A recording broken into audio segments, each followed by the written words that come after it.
Hi, Dr. Ariane from the Movement Paradigm. Today we are going to dive into the gut-brain connection and how this bidirectional communication is connected through three primary pathways.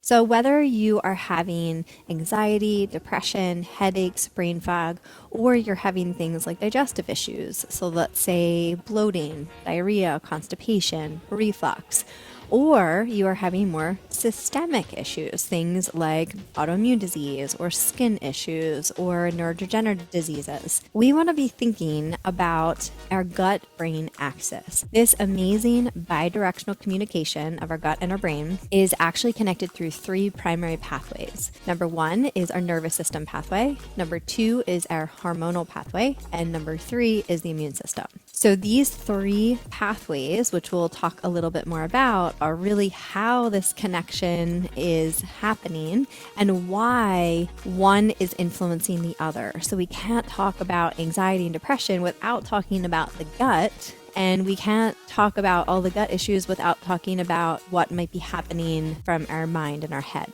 So we're really trying to look beyond that into understanding a little bit more about the physiology of certain health conditions and recognizing that 70 to 90% of most health conditions are associated with systemic or excessive inflammation. So the first pathway being the nervous system pathway, and you've heard me talk about this so much, is the vagus nerve. So the vagus nerve is our wandering nerve. It's a pair of our cranial nerves, of the 10th cranial nerve, and it wanders down. It branches into the throat, into the ear, into the esophagus, the lung, the heart, the entire digestive tract. So it's quite profound, as you can see from many of my other videos. And this beautiful, amazing nerve is 80% of our parasympathetic system. So it, in and of itself, is connecting our gut and our brain. So it is probably one of the best visual representations of this. And when we are thinking again about whether it's specific health conditions or its concerns, we want to really understand and appreciate this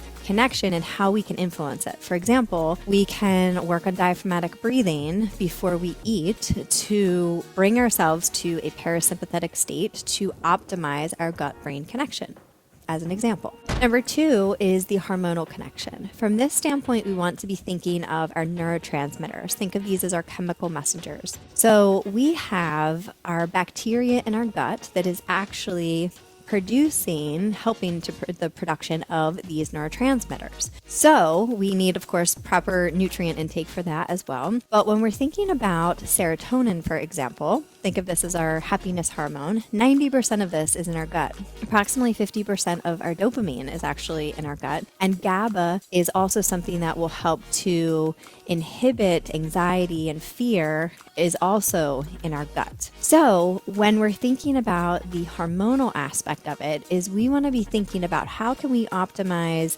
our brain by influencing our gut from this perspective, right? So we want to be thinking about how we can not just give an antidepressant or an anti-anxiety medication, but if there is gut dysbiosis, we have to be addressing this bacteria, and especially because of the outcomes that it can cause. And number three is the immune connection. So 70% of the immune system is in our gut. So that is actually the gut-associated lymphoid tissue. So from this aspect, we also want to be thinking of whether there's inflammation in the gut, regardless of what it's from. So that could be food sensitivities and allergies. That could be an infection, such as a parasitic infection. It could be pathogenic, like food poisoning.